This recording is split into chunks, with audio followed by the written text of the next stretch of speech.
I was sitting at my kitchen table going through a stack of old photographs when my daughter-in-law's car pulled into the driveway.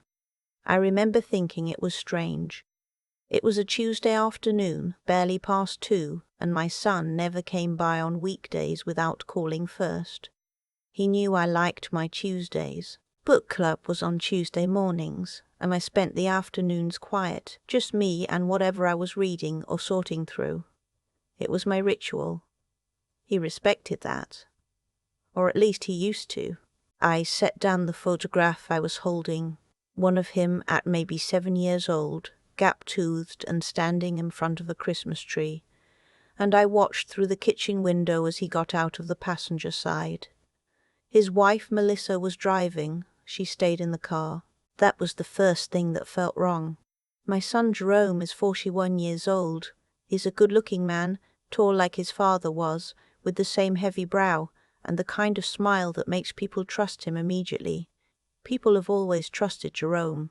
That was part of the problem, I think. He leaned on that smile his whole life and never learned what was underneath it. He knocked, which he also never does. He has a key. He's had a key to this house since he was 16. I opened the door and he walked past me into the living room without hugging me. He sat down on the couch, my couch, the one I reupholstered 3 years ago in a deep teal fabric that took me 4 months to save up for, and he put his hands on his knees, and he looked at me with an expression I didn't recognize at first. It took me a moment to place it. It was the look of someone who's already decided something. "Mom," he said, "I need to talk to you about the house." I sat down in the armchair across from him. I folded my hands in my lap. I had raised this boy, buried his father, worked 31 years as an office administrator for the same insurance company, so I could keep this house and keep myself standing. I did not panic easily. "All right," I said. "Talk." He told me that he and Melissa had been dealing with some financial pressure. He said it carefully, in the measured tone he uses when he wants to sound reasonable. Credit card debt. Some business investment that hadn't gone the way he planned. He said he'd been looking for solutions for a while and that he'd found one. He had refinanced the house. I heard the words, but I didn't react right away. I just watched his face. He said he had found a lender, that the paperwork had gone through, and that he had used the equity, my equity, $62,000 of it that I had spent decades building, to consolidate his debts and cover what he called immediate obligations. He said Melissa had found them a beautiful rental in a newer neighborhood, something more manageable, with no yard work and no property taxes to worry about. He said it like he was doing me a favor, like he had solved a problem for me. "You have about 3 weeks to get your things in order," he said. "The new owners want to take possession by the end of next month." He kept talking after that. I don't remember exactly what he said. Something about equity release and financial planning and how this was the practical decision for everyone. I looked at him and I thought about the photograph still sitting on my kitchen table, the 7-year-old with the gap in his teeth. Then I smiled. Not because anything was funny. I smiled because I understood something in that moment that he clearly did not. He stopped talking. "Is that it?" I asked. He looked uncertain for the first time. "Mom, I know this is a lot too." "I heard you," I said. "I just want to make sure you're finished." He nodded slowly. "Thank you for coming to tell me in person," I said. Then I stood up, walked to the door, and held it open. He left confused. Melissa still didn't get out of the car. I closed the door behind him, went back to my kitchen table, and picked up the phone. What Jerome did not know, what I had never told him, because there had never been a reason to, was that this house was not in my name alone. Let me back up. My husband Walter passed away 11 years ago from a sudden heart attack. He was 58 years old, sitting in his recliner watching a baseball game, and he was gone before the ambulance arrived. We had been married for 34 years. The grief of that is something I don't have words for even now. What I do have words for is what Walter left behind. Walter was a careful man, quiet and methodical in ways I used to tease him about. He kept files for everything: insurance policies, car maintenance records, receipts from appliances going back to 1987. After he died and I went through his desk, I found a folder labeled simply House that contained documents I hadn't known existed. Walter had, 2 years before he died, consulted an estate attorney without telling me. He was worried. He'd written in a note tucked inside the folder, worried about what would happen to me if he went first. He'd set up a living trust.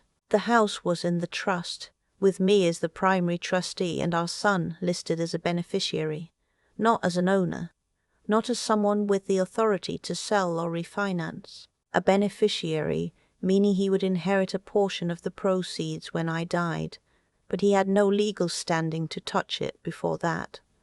I'd had this reviewed by the same attorney when I turned 63. Everything was current. Everything was properly filed. Jerome could not have refinanced this house. It was legally impossible. Whatever he had signed, whoever he had spoken to, something had gone very, very wrong. And not just for me. The attorney I called that Tuesday afternoon was named Patricia. No, wait, I won't use her name here. I'll call her my attorney. She's been mine for 9 years. She's the kind of woman who answers her cell phone even at 4 in the afternoon and doesn't make you feel foolish for calling. I told her what Jerome had said. She was quiet for a moment. Then she asked me to bring in the trust documents and any mortgage statements I had. She told me not to speak to Jerome again until we talked in person. I went in the following morning. She had done some checking overnight. What she found made my chest go tight in a way I hadn't expected. Jerome had in fact been in contact with a lender, a private lender, not a bank. The kind of operation that moves quickly and asks fewer questions. He had submitted documents including what appeared to be a modified deed, with signatures that did not match mine. He had also, in the months prior, opened 2 credit accounts in my name without my knowledge. The balances were not small. My attorney said the word fraud plainly and without hesitation. She also said the word felony. She told me we needed to file a police report. I told her I understood. She asked me how I was doing. I told her I was fine and I meant it, which probably said something about the state of my heart that I won't examine too closely. I didn't call Jerome. I know some people would have. Some mothers would have picked up the phone and given their child a chance to explain or confess or beg. I had been that kind of mother for 41 years. I had been the mother who made excuses for late homework and covered for bounced checks and lent money that was never repaid and told myself it was love. I had loved my son fiercely, and I had let that love make me willfully blind. I was done being blind. My attorney filed the police report on a Thursday. The following Monday, 2 officers came to my door, and I sat with them for over an hour, answering every question they asked. I gave them the trust documents, the mortgage statements, the bank records showing the accounts opened in my name. I gave them everything. Jerome was brought in for questioning that Wednesday. I know this because his wife called me.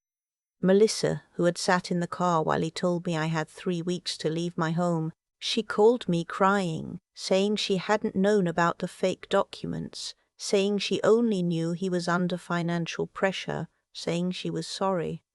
I listened to her. I was not unkind. I told her that being sorry was a start, and that if she truly hadn't known about the fraud, she should speak to a lawyer of her own. Then I asked her one question. "Did you know," I said, "that when he told me I had 3 weeks to leave, the equity he was referring to was $62,000. She was quiet for a long time. "Yes," she said. "Thank you for being honest," I said, and I hung up. What came out over the following weeks was more than I had anticipated. Jerome had not, as it turned out, gone to this lender out of nowhere. He had been planning it for several months.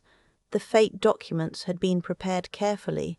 Whoever he had paid to do it had gone to some trouble. He had also, my attorney told me, consulted at least one other person who had apparently told him the plan was legally sound, which was either a lie or a spectacular display of incompetence. His business, a small landscaping company he'd started 6 years ago, had not been struggling. It had been failing, not because of bad luck or a slow market, but because Jerome had been spending the business income on things that had nothing to do with the business. A leased car in Melissa's name that cost more per month than my utility bills. A vacation they'd taken to Italy the previous spring, business class both ways.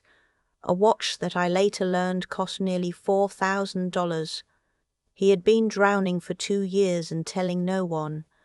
And when the water finally came up to his chin, he looked at my house and thought, there is a particular kind of grief that comes with loving someone who turns out to be a stranger. Jerome was not a bad child. He was funny and bright, and he used to bring me wildflowers from the yard when he was small because he said yellow was my color. He was generous in all the small ways that don't cost anything. It was only when things got hard, truly hard, that I found out who he was underneath. I did not cry until the 3rd week, when I was sorting through a kitchen drawer and found a birthday card he had given me 2 years before. He had written, "You are the reason I know how to love anything."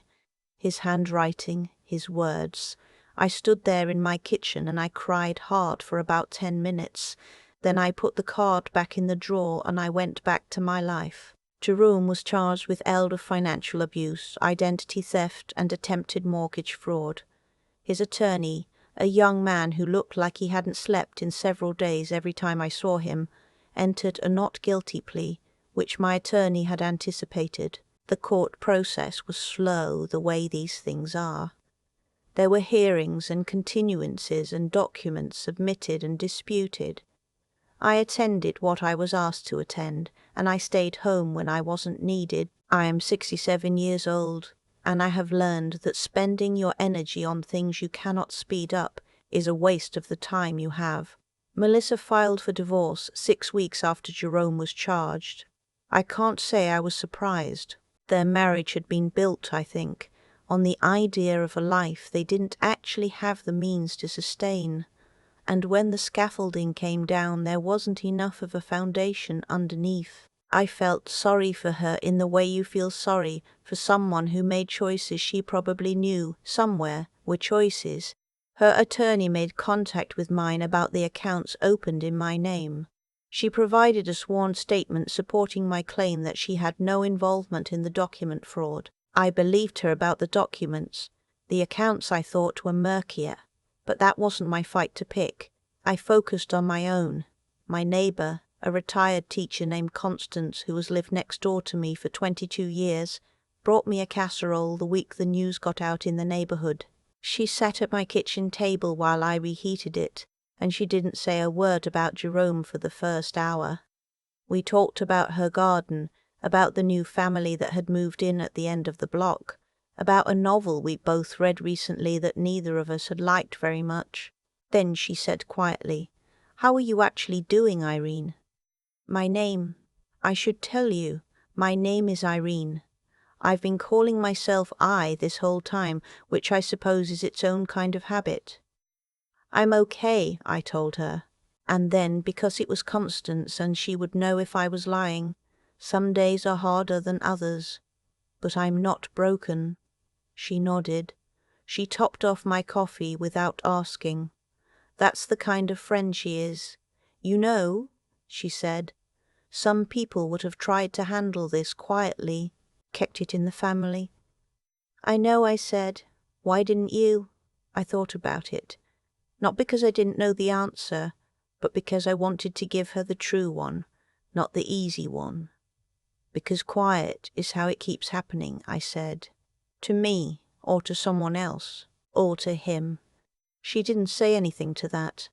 She just nodded again, and we finished the casserole, and she went home at 8 o'clock, and I washed the dishes and turned off the kitchen light. The case took 14 months to resolve. Jerome pleaded guilty to elder financial abuse on one count of identity theft as part of a plea agreement. The mortgage fraud charge was reduced in exchange for his cooperation in identifying the person who had prepared the false documents, a man who ran a notary and document services company out of a strip mall 2 counties over and who had apparently done this before for other clients. Jerome was sentenced to 18 months in a county facility, 3 years of probation following release, mandatory financial counseling, and full restitution on the accounts opened in my name. The amount was $11,412. I sat in the courtroom for the sentencing. I didn't have to, but I did. When the judge asked if I wanted to make a victim statement, I stood up. I had written it out and reread it 6 times. I'm not someone who likes to speak off the cuff when the words matter. I stood at the microphone and I read it slowly, and I did not look at Jerome while I was reading, because I knew if I did, I would see the 7-year-old again, and I needed to be in this room, in this moment, not in that one. I said that I loved my son. I said that love did not require me to absorb the consequences of choices I hadn't made. I said I hoped the time he served would give him something real to think about, not just about what he'd done to me, but about who he wanted to be when he came out the other side. I said that the door between us was not locked, but it was closed, and whether it ever opened again was entirely up to him. Then I sat down.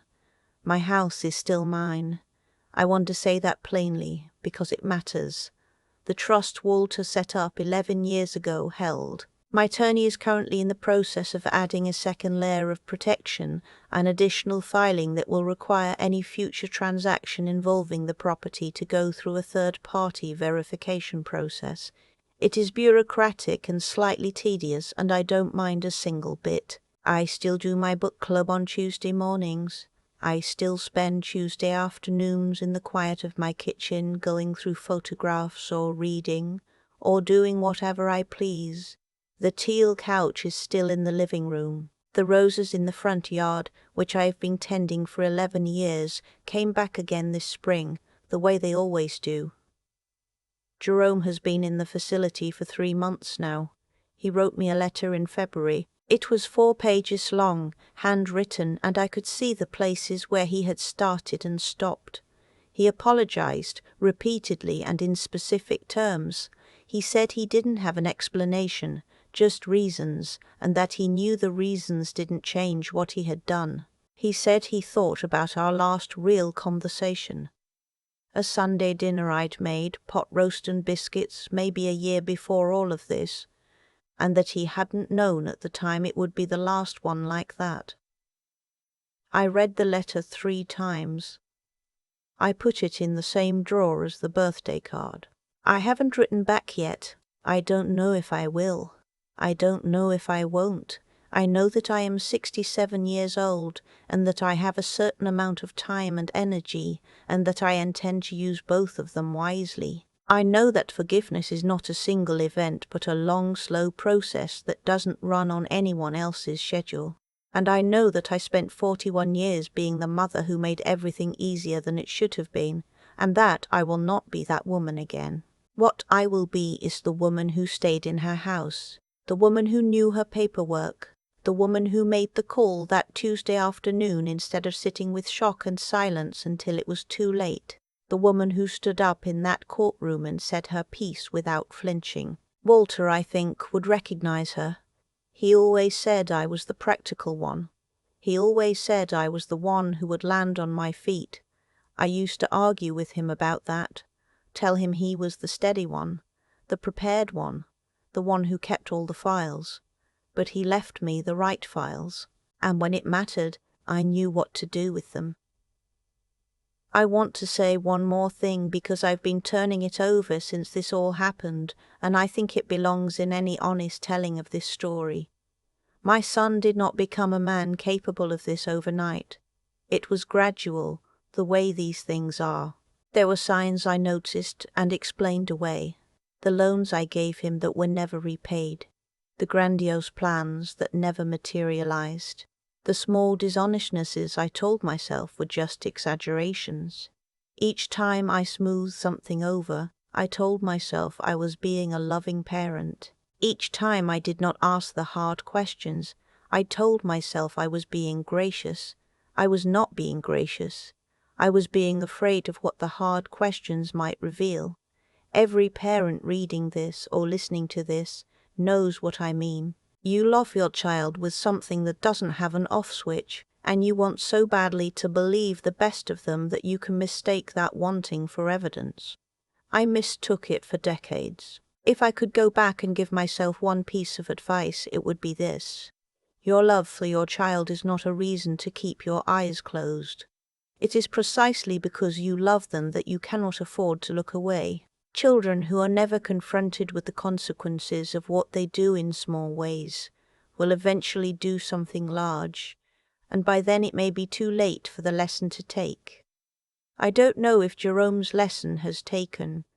I won't know for a long time, but I will tell you this much. I sleep well at night. In my house, in my bedroom, with Walter's old cardigan still folded on the chair by the window where I left it 11 years ago. I sleep very well. I've had a lot of time to sit with what happened, not to replay it. I'm not someone who replays things endlessly, but to actually understand it. The how and the why, not just what Jerome did, but how it got that far without me seeing it coming. Here is what I've come to. The things that catch us off guard in life rarely appear without warning. They arrive slowly, quietly, wearing the face of something we already decided not to look at too closely. Every time I waved away a red flag with Jerome, a loan unpaid, a story that didn't quite add up, a confidence that wasn't backed by anything real, I wasn't being kind. I was making a choice, and choices accumulate. His and mine both. That's the part nobody wants to talk about when something like this happens. We want the story to be simple. A good person and a bad one. A victim and a villain. But the truth is more uncomfortable. I loved my son in a way that required him to stay a certain version of himself in my mind, and when reality kept contradicting that version, I chose my mind over reality. That's not love. That's fear dressed up as love. And fear, when you feed it long enough, grows into the kind of silence that gives other people permission to do things they shouldn't. I am not saying what Jerome did was my fault. It was not. He is a grown man who made choices that harmed another person, and he is living with the consequences of those choices.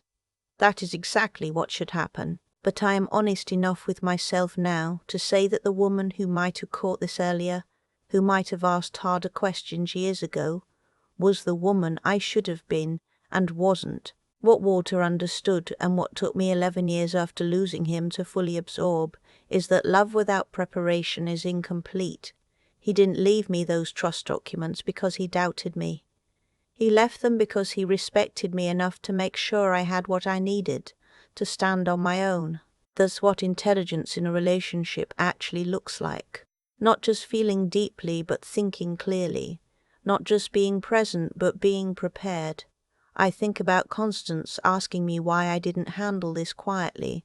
I think about what I told her. That quiet is how it keeps happening. I believe that more now than I did when I said it.